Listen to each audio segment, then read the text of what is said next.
대통령께서 신현수 전 수석을 영입하면서 사실은 이제 검찰을 달래기, 또 검찰과의 관계 정상화 등 여러 노력을 했던 것으로 보입니다. 그런데 월전 원전 1호 사건에서 백운규 장관의 구속영장이 청구되고 뭐 이런 과정을 겪으면서 사실은 이제 검찰과의 어떤 정상화를 라는 취지가 정권의 입장을 반영한 수사를 좀 해달라 이런 입장이 또 있었던 것 같습니다.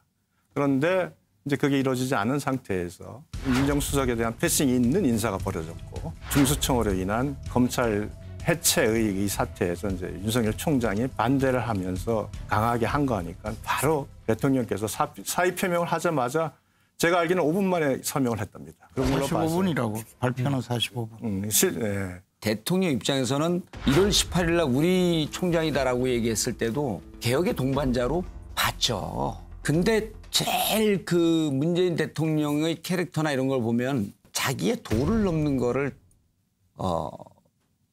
이렇게 받아들이지 않습니다. 뭐냐 하면 끝까지 믿었는데 윤석열 총장은 정치를 하고 있구나 이렇게 판단을 한 것 같아요.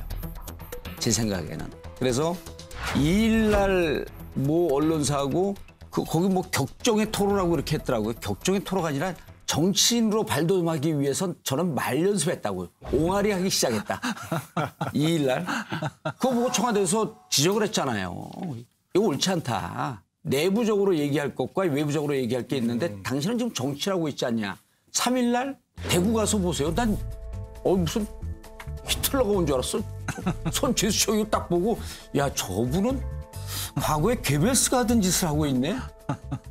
2일 날 3일 날 보고 4일 날 오전에 휴가 내고 2시에 입장 표명한다고 했을 때 청와대에서는 정치적 중립을 유지해야 할 검찰총장이 이제 본격적으로 노골적으로 정치를 하고 있구나.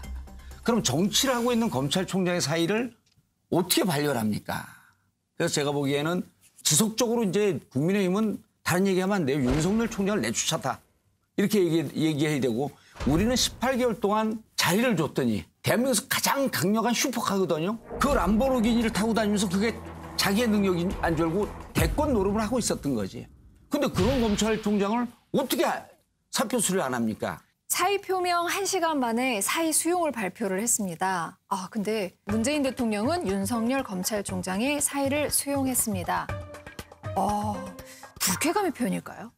불쾌감이라기보다는 지금 중요한 게 뭐냐라는 말씀을 드리고 싶습니다.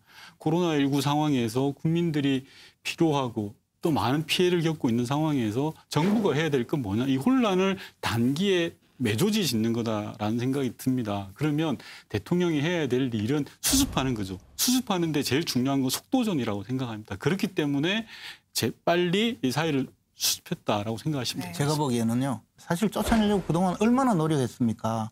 자기 주위 사람 다 쫓아내고 그것도 안 되니까 징계 처분까지 하고 목을 졸았는데 이게 법원에 가서 잘 안 받아들여졌잖아요. 실패했잖아요. 그러니까 아예 그러면 차제에 윤석열을 못 쫓아낼 바에야 검찰의 수사권을 다 뺐자. 이래 나오니까 문제된 거죠. 이야기 하시는데요. 중수청. 그러니까 이게 법안 발의도 되기 전이거든요. 만약에 법안이라도 발의가 되어서 이게 일보 직전이다라고 하면 그렇게 결기를 보여주실 수 있죠. 근데 민주주의 국가에서 이런 법 필요하다라고 말도 못 하겠습니다. 이미 법안이 발의됐습니다. 이미 황운하 의원, 그다음에 김영민 의원이 개혁특위에서 법안은 아니지만 이미 같은 내용의 법안을 발의해서 지금 저희 당의 개혁 발의돼 있습니다. 검찰개혁 특위에서 공식적으로 발의는 안 했지만 이미 발의돼 있고요. 의원 개개인이 발의하는 법안은 수백 개가 넘는데요. 지금 그 국회에서 상황을 한번 보세요. 21대 국회에 들어와서 임대차법 나왔죠. 경제 3법 통과되는 그 과정을 보면서 만일 민주당이 발의를 하면 결국 그 법을 통과시키겠다는 의도다. 그러면 그 총장 입장에서 발의되고 나서 정하는 것은 아무 의미가 없는 겁니다. 의원님 정확하게 말씀해 주셔야 되는데요. 기소와 수사의 분리는 국민의힘에서도 대선 공약이었어요. 대선 공약이기도 대선 공약이기도 하고 유승민 의원님의 대선 공약이기도 하고 그분들이 2012년에 대선 공약이기도 하고 그분들이 유승민 의원이 언제 국민의힘으로 출마를 했나요? 그 이야기가 아니고 마치 야당에서 주장한 것을 슬그머니 해주는 것처럼 이야기하는데 전혀 다른 이야기를 뒤집어 씌우니까 이거는 제 입장에서는 말 바꾸기를 했다는 거죠. 대선 때는 하겠다 그러고 지금 누가 말 바꿔요?